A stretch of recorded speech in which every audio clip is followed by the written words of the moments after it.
Given all the momentum towards a collectivist and leftist society, what makes you believe that philosophy can turn the momentum around?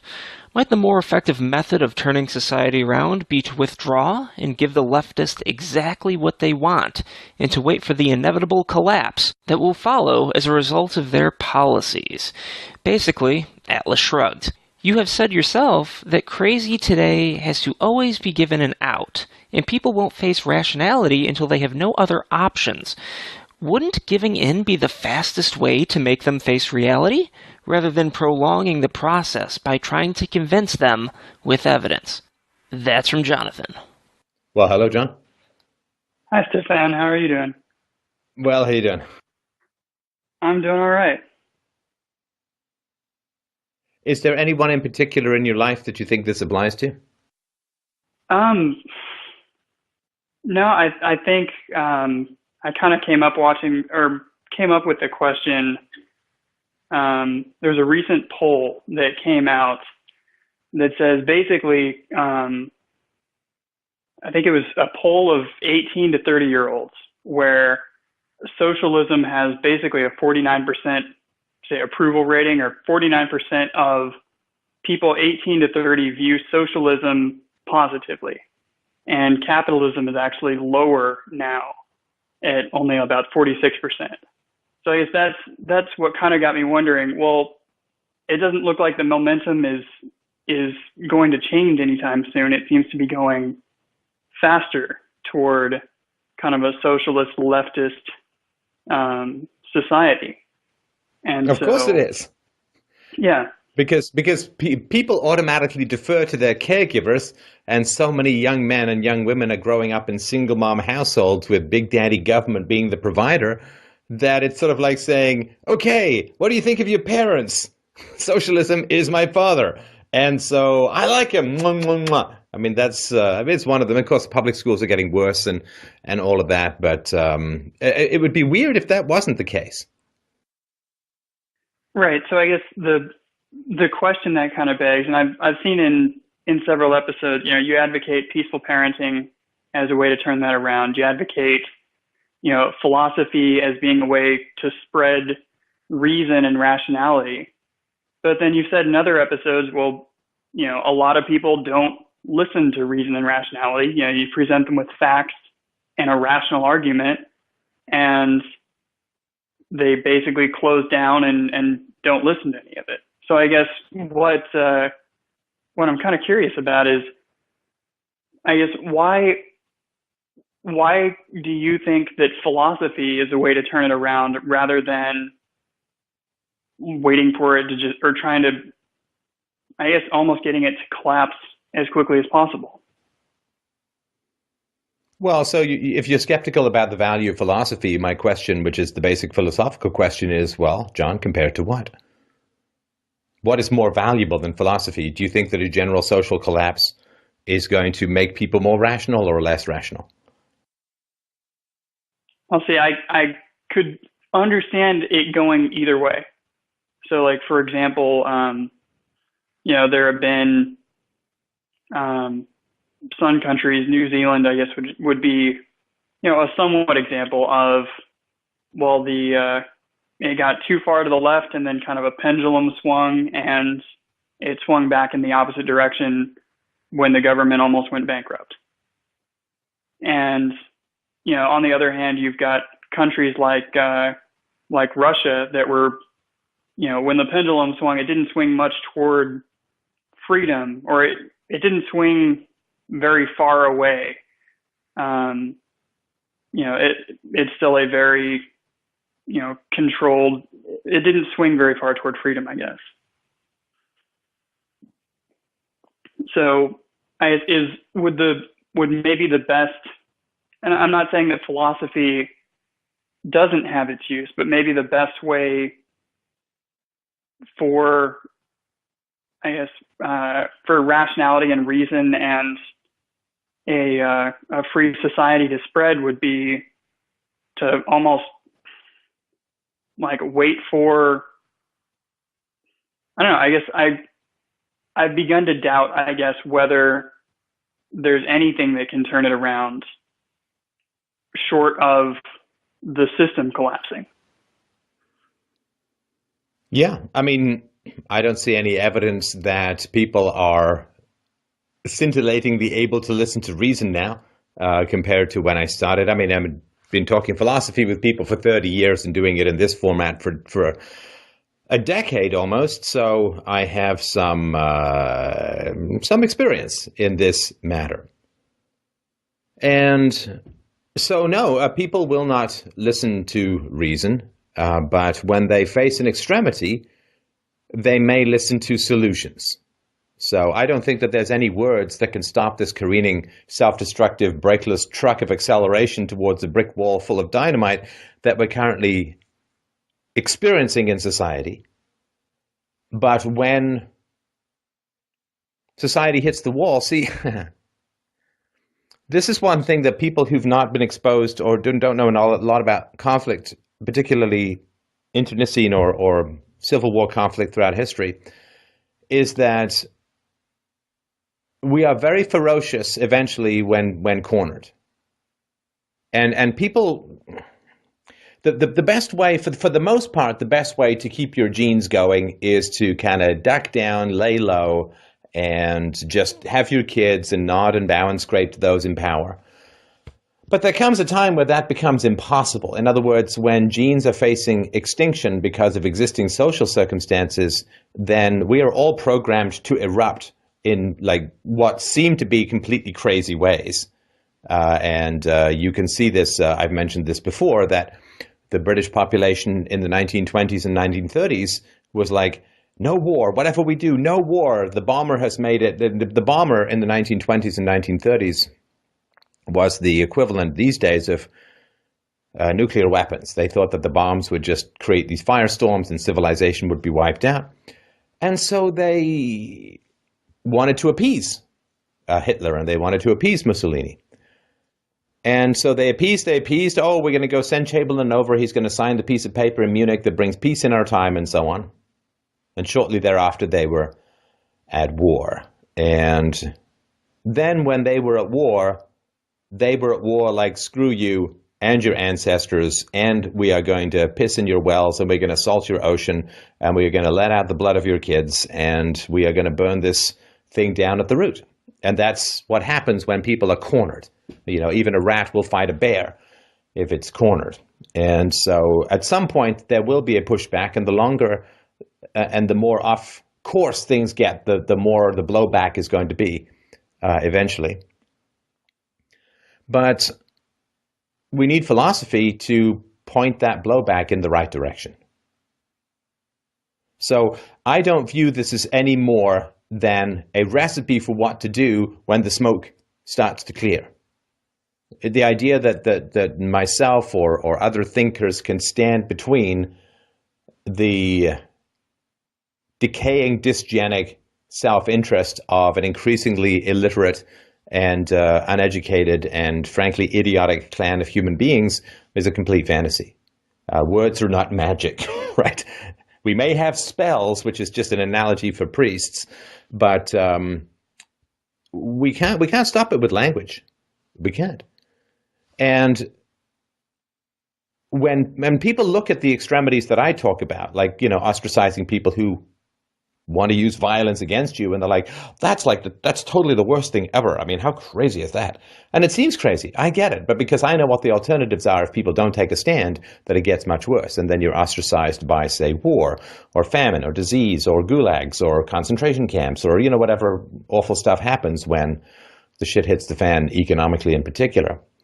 So, yeah, I'm sort of laying out the arguments so that if I keep predicting what's going to happen and then it happens, hopefully I'll gain enough credibility that some decent sort of proportion of society will look to philosophy for solutions, and I may well be in the forefront of providing those solutions. But, you know, should we try and accelerate its cause? Should we not try and accelerate its cause? You're like making the suggestion like you're like the guy at the bottom of the Rocky Mountains and like a 9 quintillion ton avalanche is coming down, and you're saying, I don't know, should we get on top of it and push? It's like, I don't think it really makes any difference.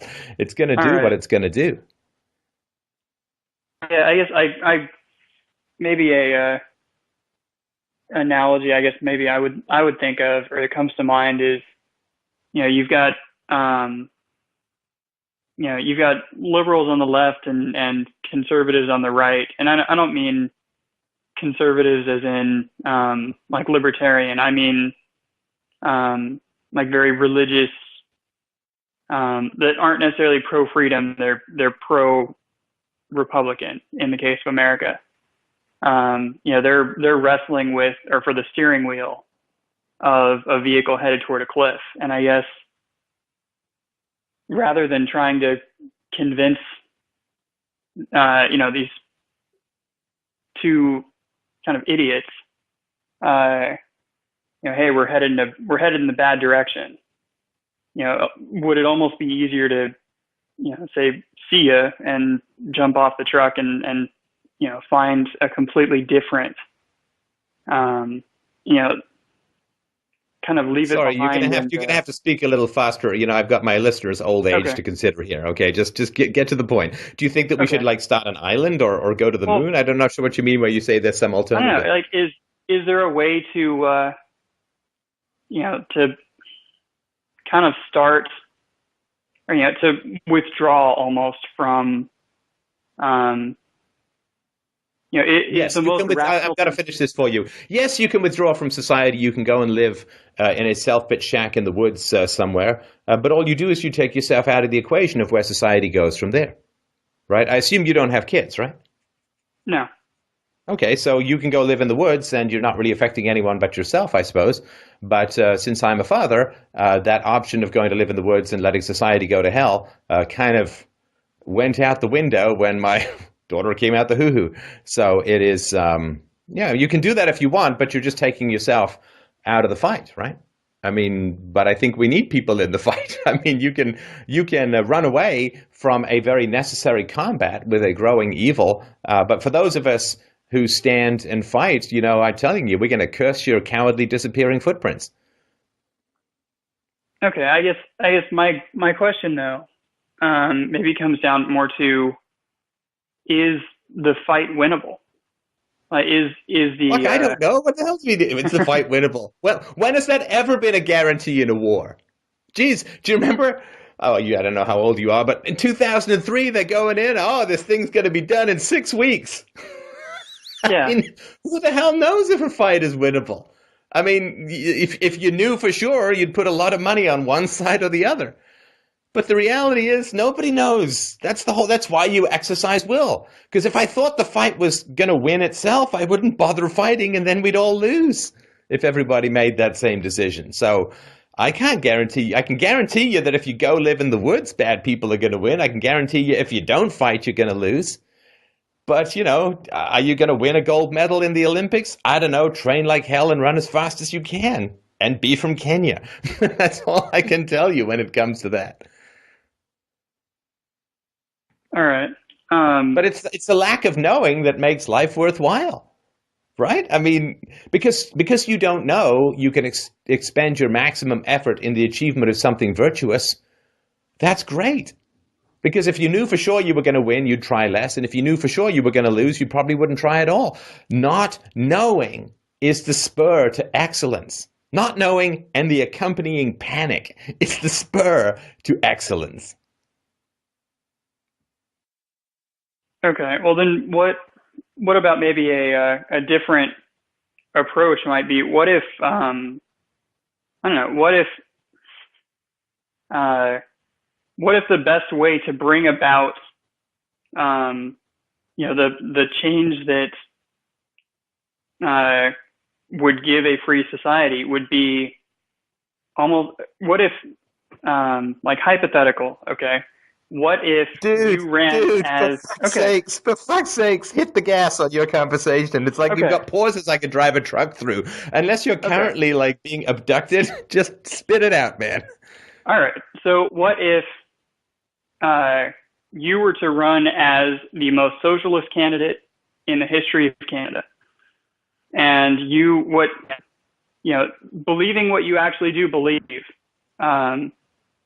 if you were to run as the most socialist candidate and implement all of the socialist policies that people vote for, And then when it collapses, or what if the best way to bring about the change is to try and encourage the collapse? Are you going to do that? I mean, I actually think that there might Are be you quite going a to few run for policies. office as a socialist? No. Okay, I'm not going to run for office as a socialist. You're not going to do it, so what the hell does it matter? And what if there are people who actually, I don't know, what if basically some of the liberals that advocate for these kind of policies actually know that they won't work, and then or what if the best way to bring about the change is to prove that that these policies don't work? Prove to who? Based on what? Facts don't matter. Facts don't matter. Socialism has been a complete and total clusterfuck every single place it's ever been tried. There's one more piece of evidence is not the missing cognitive pick that's going to get through the lock of other people's idiocy. We have dozens, if not hundreds, of examples of socialism being a complete and total mess, causing unbelievable economic, social, and often military destruction. So that's all evidence. That's all there. But people can just wish things away. They can poof, poof. They can just wish things away. People live in a psychotic world of imaginary justifications for their base genetic needs. That's all they do. Idiots don't like to compete in the free market. And so they like to talk about socialism because they're always on the receiving end of socialism in general. Whereas people who have a lot to contribute are going to get taxed a lot, generally are on the side of the free market because they're the ones being taken from. And so the idea that somebody who has been so broken and is perhaps so non-functional in their lives that they are basically reduced to not shaving, barely bathing, wearing some Green Day t-shirt, sitting on a sidewalk and demanding that the government give him free stuff taken from people who got up relatively early that morning, had a shit shower and shave and went to work. The idea that somebody who's reduced to that level of a pathetic, codependent, parasitical existence, where they're thumping their chest with their moral bat wings of smoky evil, demanding that everyone give stuff to them, and calling it moral, and threatening to throw them in jail if they don't, somebody who's reduced to a petty, whiny, hippie shakedown of moral pomposity, the idea that that person's going to say, oh, wait, but the evidence shows that what, right? I mean, this is just survival. This is what they perceive as survival. Sorry, it's a war. It's a win-lose. Now, there is a time in life where you panic if you're not thoroughly ensconced in the welfare state. And I remember this very vividly. I was just thinking about this the other day, that there was a time in my life where, I've been a hard worker, but for a variety of reasons we don't have to get into here. It was sort of after I graduated from my master's, and the economic recession, which was just brutal, was still going on. And I was like, holy shit, I'm going to run out of money. Like, I could see that. I'm out of seed crop, man. I'm out of money. And I thought, well, I guess I could go maybe ask this person, but I'd already borrowed a bit of money. And anyway, so I was a temp, and I just called I called them up, and I called everyone up, and I'm like, I got to get a job. Like, I'm going to be out of money. I have to get a job. And I just did what was necessary because I was cornered. And we see this all the time. People whose unemployment benefits are just about to run out get mighty hungry on the treadmill of chasing that illusory carroty job, right? Well, not always illusory, but when people panic, when people are in a corner, boy, you'd be surprised. Necessity being the mother of invention and so on. And so, this dewy-eyed socialist hippie dude, he's just trying something so that he doesn't run out of options and thus become himself. Right? When we are manipulating other people, we are ghosting ourselves. We are turning ourselves into slithery, foggy, tentacled brain parasites. We are not ourselves when we are manipulating. And all socialism is just a bunch of manipulation trying to get shit for free out of other people who've earned it. And so in order to avoid actually coalescing into becoming material, into becoming who you actually are, outside of trying to manipulate and bully and whine and beg and complain and browbeat others. Once you actually hit that corner, or you hit that wall, that corner you can't get out of, then you erupt into corporeality, into who you are, without being able to jive and manipulate and bamboozle others. Once you stop conning, you start creating. And this same guy, he's going to say, well, I guess the gig is up. I'm out of options. I can't con anyone else. I can't manipulate anyone else. Even the people I want to manipulate don't have any more money to give me. I guess I'm out of options, and so I have to become real. I have to become a non-parasite. I have to become a producer. And people don't like that moment. I didn't like that moment. Lots of people don't like that moment. I fully understand it. Nonetheless, that moment is entirely necessary to live a virtuous life. Stop manipulating. Not you. Stop manipulating. Stop being annoying. Stop begging. Stop lying. This is the thing about the socialist stuff.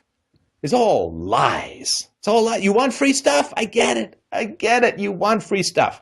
Because if you really cared about the poor, you'd go start a fucking company and hire some poor people. That's what I did. Go start a company and hire some poor people. And that way, you're helping people develop skills, become useful and productive members of their society, learn how to deal with customers, learn how to get up on time, learn how to show up at work, learn how to deal with conflicts. And they have pride because you've gone out and you've started a business. Now, if you have money and you're better at giving money than starting money, no problem. Go out and start a charity and go help people. But no, these people just, government, a kind society would give people stuff. I'm going to tell the government to go do it yourself, right? The secondhand virtue is really hideous to watch. And just go and start a business. Go start a business, hire some people, or start a charity and go help some people if you want. But no, we can't have any of that because it's institutional, man. It's the structure. It's structural violence. It's the system. It's just the way that it is. You can't fix it except with the government. See, you can't fix nothing. It's the system, and the system is screwed, and therefore I'm going to talk about the system, and I'm going to talk about structure, and the superstructure of scaffolding that props up the racism and the sexism and the homophobia and the whatever it's going to be. So it's the system, man, and so I can't do anything within the system. Now, when people start talking about the system, they're saying one thing, and one thing only. I want stuff that I haven't earned, but I'm going to cloak it in sympathy for others, when what I'm really trying to do is set up a system where cheddar rolls downhill and I'm at the bottom with a big open mouth. That's all it is. Oh man, it's the system. Hey, is the system preventing you from starting a business and hiring some poor people? Yeah, because I don't have access to capital, and because I don't have that kind of credit history that you get if your father's Donald Trump's father, a senior head. Whatever it's going to be. Oh my God. It's like, shut up about the system and go fucking do something. Put down the drum circle and go start something that puts some customer money into somebody's pocket. No, I won't do that because I don't like to get up that early. That's the moral barrier that I have. So it's just this falsehood. That's all that's all I want to say to these people. Have you hired anyone? No. Then what the hell do you care about the working poor? Oh, you want other people to give stuff around, which you'll obviously be on the receiving end because you are out here in the park at 2:30 in the afternoon when a lot of people are not because they have jobs. So it's just this lying. That's, now can you go to those people and can you say, well, there are property rights and the non-negotiation of force and a whole bunch of failures and right? They don't care because they haven't hit the wall. Now, once they hit the wall and you've run out of people to lie to and you've run out of people to manipulate And no amount of bellowing and no amount of sneering and no amount of tying your fucking dreadlocks up in a gay bag of rainbow socialist hell is going to get you what you want. Okay, then you become real. Then you become real and you stop being a parasite and you realize that yelling at the structure to change is just a selfish way of putting your sneaky little Starbucks hands into other people's pockets. And you've got to go out and you've got to start living the values that you're yelling at everyone else to implement at the point of a gun. Go help the poor people. Go start a business. You start a business, you've raised the wages of everyone. You hire one person, you've raised the wages of everyone. You start one charity that's self-sustaining, that's going, just go do something. Go stop holding signs and go and open a soup kitchen and go and start a collective farm and go and start some business that's going to hire a bunch of people. And that way, of course, if all the socialists went out and started businesses, we wouldn't even need to worry about the minimum wage having to be legislated at $15 an hour, because they would create such an enormous demand for workers that the minimum wage would be $25 an hour. But no! See, starting a business, man, that's tough. I mean, I gotta do stuff for people that they like. And they might say no. See, the government doesn't say no. When you yell at the government to have more power, the government's like, yeah, thanks. That's great. I like the power. Hey, Coke addict, want some more Coke? Yes, I do. Yes, I do. Yes, I do. It's pretty easy. Pretty easy. So, no, they're just a bunch of posers and a bunch of postures. And the same thing is true on the right as well to some degree, you know, in terms of like, we want free markets. What, cut government subsidies to corporations? Okay, we're not that free. What, farmers? Hell no, not that free. So, yeah, people have to hit the wall, and to some degree, we have to enjoy the spectacle. This fear and hostility that we have towards human suffering has truly become hysterical. Has truly become hysterical.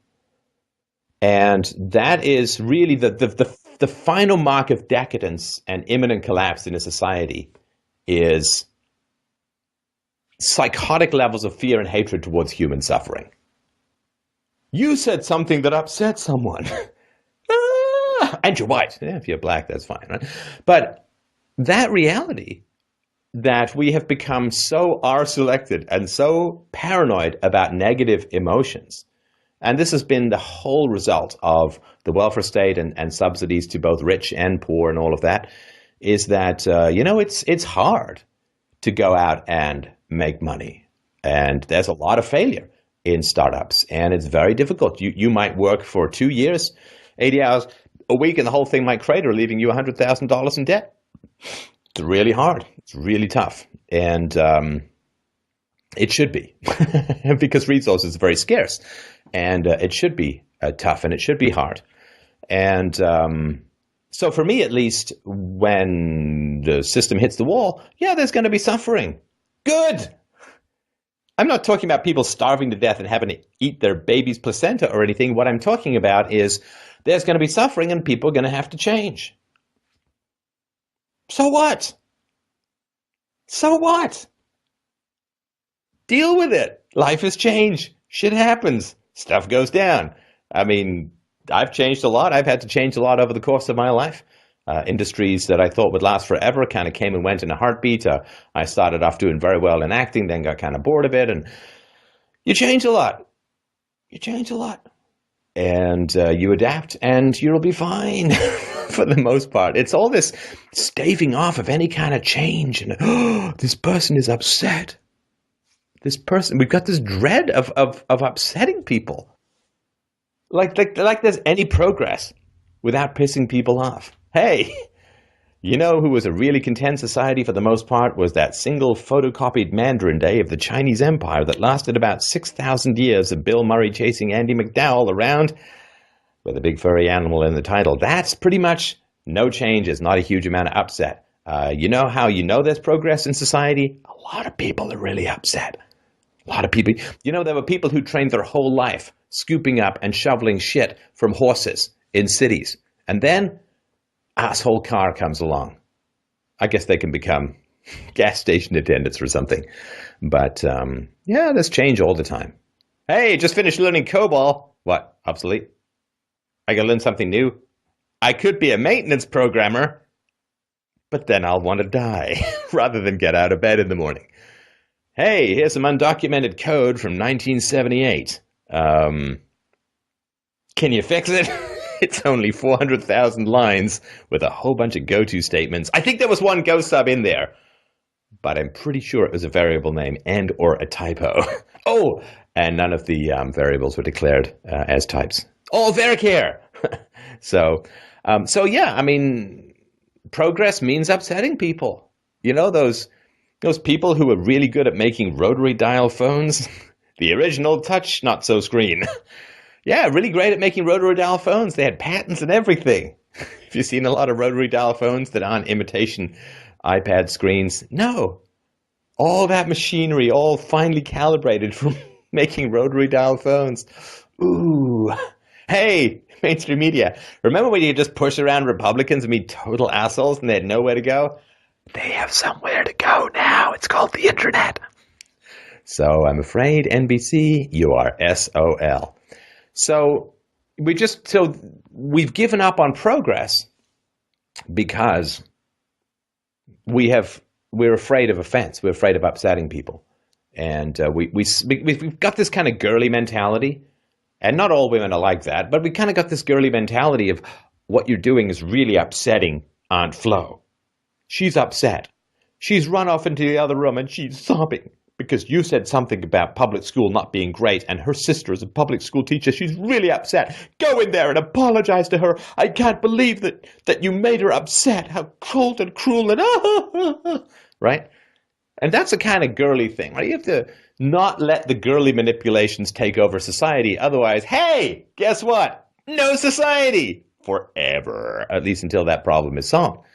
Whereas, there are not a lot of guys who, if they seem to be down in their fantasy football league, run sobbing from the room and throw themselves on a big pink bedspread and stain it with their hysterical screaming tears until someone comes along. It makes them feel all better.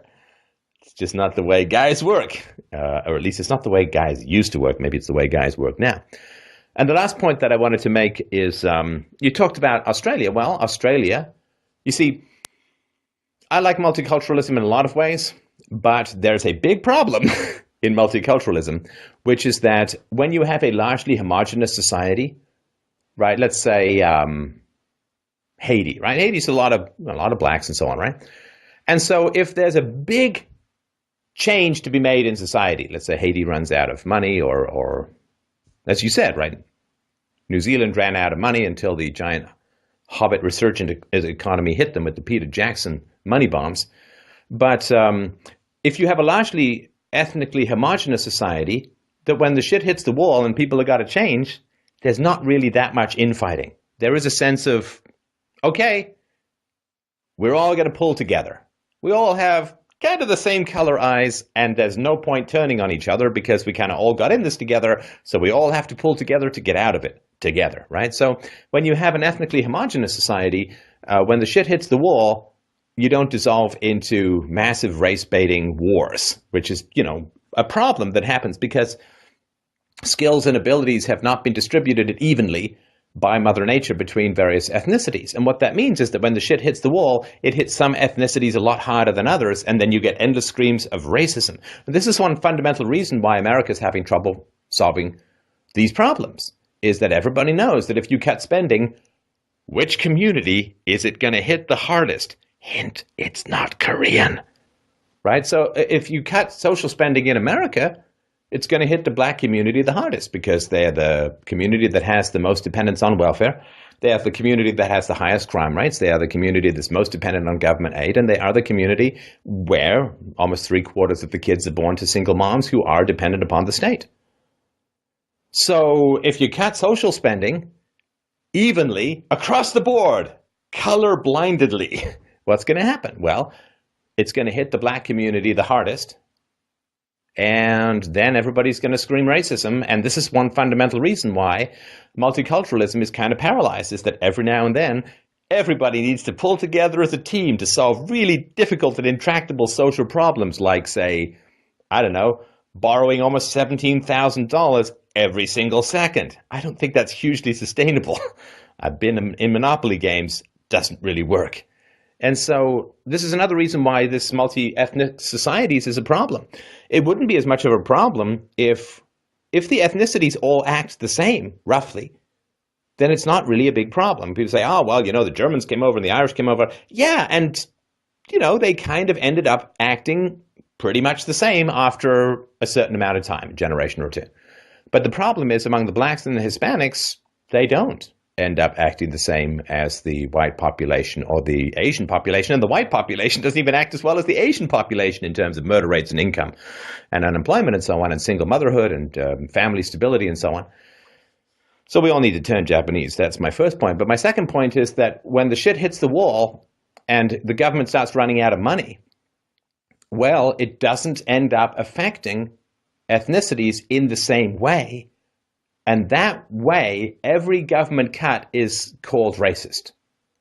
And because racism is like the new nigger, like the nigger is the most offensive term that you can come up with in the past, now the most offensive term is racism. And of course, generally, it's not often applied to those Koreans or the blacks or the Hispanics. There's white people who get called the most offensive racist name now, which is racist, if there's cuts in government spending.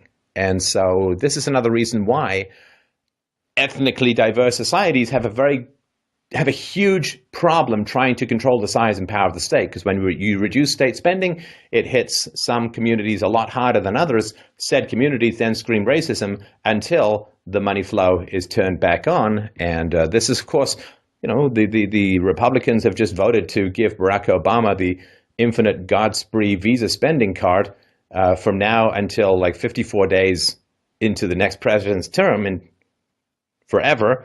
And part of that, of course, is that Barack Obama has so much power to bring down the magical airstrike of race baiting on the community and the society as a whole, that anybody who tries to cut spending is immediately going to cause massive problems in the black community. And because you've got the racist in chief currently manning the helm, and the media, of course, compliant and willing to scream racist at anyone who points out basic fact-based differences between ethnicities, you've got a problem. You can't deal with the situation until Obama's out, or until people understand that ethnicities in America and all around the world tend to act differently collectively. I mean, individuals are always different, but collectively, ethnicities around the world tend to act differently. They tend to have different incomes. They tend to have different rates of marital stability. They tend to have different rates of criminality. They tend to have different rates of different accumulations of assets. They tend to have different levels of education. You go on and on and on until people accept that and say, okay, well, if we cut spending, government spending, it's going to affect the black community the worst. It's going to affect the Hispanic community the second worst. It's going to affect the white community the third worst. And I think Asians will heave up a giant sigh of relief that they're not being taxed with a giant plumbing suction hole through the butt. So until these facts are either dealt with or until people give up race baiting, I'm not sure which one I consider to be more likely. Trying to deal with these problems is a real challenge. And because you have a race baiter in chief in charge of the White House, the Republicans, I think, are very loath to start cutting spending because it's going to hit the black community, and they've got this giant klaxon of racism in the White House who's going to amplify it through the mainstream media to the point where society will probably hit a revolution. All right. All right, man. Got to move on to the next caller, but thank you so much for your great questions, great ideas. Thank you. Thank you.